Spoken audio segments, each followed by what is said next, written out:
time anybody's quoted that book. Okay. I need to start with a confession. I failed miserably in this quest.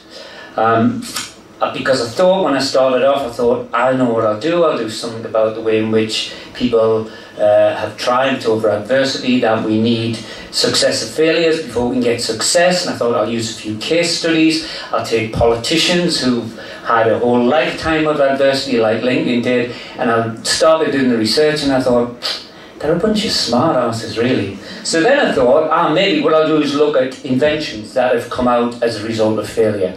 But I already did the post-it note at the previous Bettakultcha thing, so I thought I can't really do that either. So I wasn't quite sure what to do. But then actually I got more interested in the way in which people deal with failure. Because it seems to me that there's a kind of law about failure. That if you're a sort of close but no cigar failure, nobody's really that interested. But when you're an epic fail, then everybody likes you. Like this woman who went on Who Wants to Be a Millionaire, and she said an elephant was bigger than the moon. And everybody went, oh, bless. Well, this fella, Michael Fish, October 1987, you all know it, he said there categorically will not be a storm. That night we saw the biggest storm in the history of England. It created £2 billion worth of damage, and the nation took them to their hearts. Now, nobody else knows who else is a weather forecaster at that time, but everybody remembers Michael Fish. So I've boiled it down to there are kind of 3 principles about epic fails. So number 1, being right is overrated.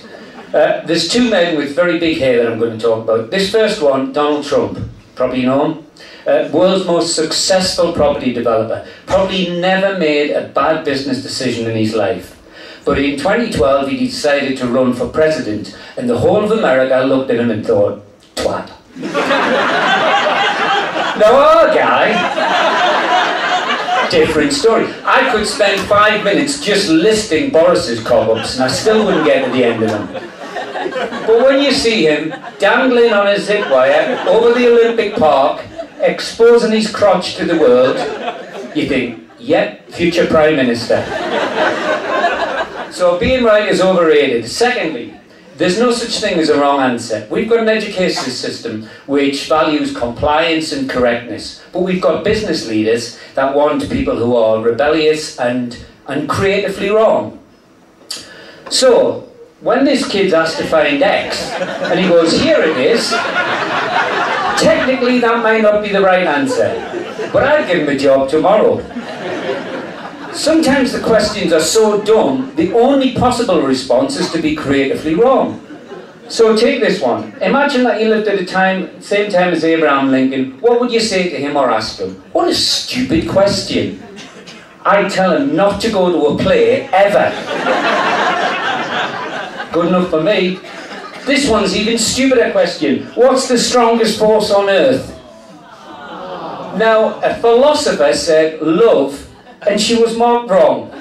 Makes no sense. There's no such thing as a wrong answer. Third, the only difference between success and failure is the presence or absence of flair.